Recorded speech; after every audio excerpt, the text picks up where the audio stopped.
Something I wanted to point out that I left out of the video a little bit ago was I meant to mention it. I tried to mention it and I just forgot.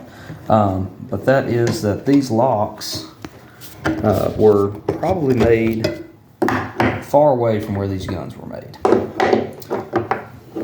And I'd already took the screws out there. We'll notice the locks are both pretty similar, generally the same style. The hammers are slightly different. Just slightly. We've got a little more thickness on the Spangler rifle's lock than we do on the Ward rifle's lock there. Once again, you can really see the difference in those triggers there.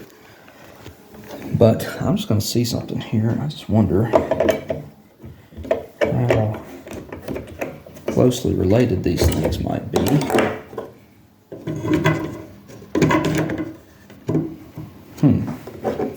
This is something, now this really ties in with the Industrial Revolution right here. We can see that this gun has no half cock there, so hold on, let me just, for this lock, let me just put that on full cock because it will hold. Right there. I'm just going to see something here. Will this fit into that mortise? It almost does. It almost fits. Probably made by different companies. Now our mortise from, or our lock from the Spangler rifle does fit into the Ward rifle. Not vice versa though. See here, the Spangler rifle is missing the mainspring. We do have the mainspring for my Ward gun here, so I'm gonna, the Ward locks, I'm just gonna put that down there pretty easily. I know some people will probably say, I can't believe you just did that. And you know, it's my gun there. I'm really glad it didn't break.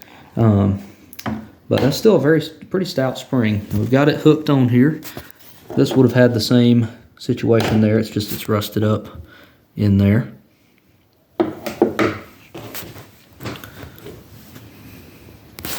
Over here we've, sorry, I just had to decline a phone call somebody was getting. Oh, yeah, so we're missing our mainspring on this, on the Spangler rifle. That's one reason the hammer will lock in place there if you're not careful. Let's set this up right here for a second. There we go. That's what I should have thought of. So let's see. It should have, I think this one does have a half cock. Okay, so it's got well, I thought it had a fly or something.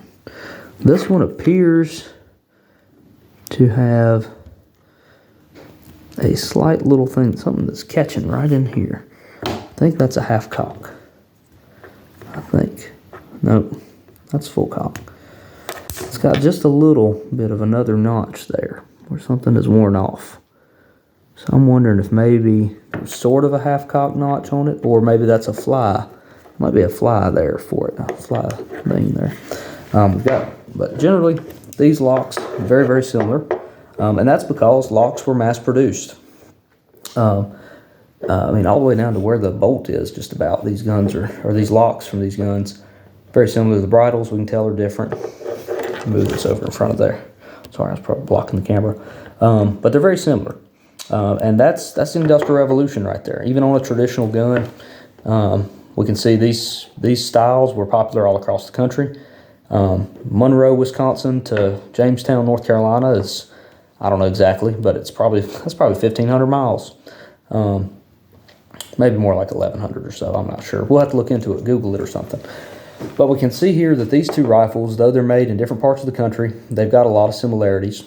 And they are results of mass production of imported parts, locks here, possibly made in Cincinnati, Ohio, or Philadelphia, Pennsylvania, or other large cities where manufacturing of locks was happening.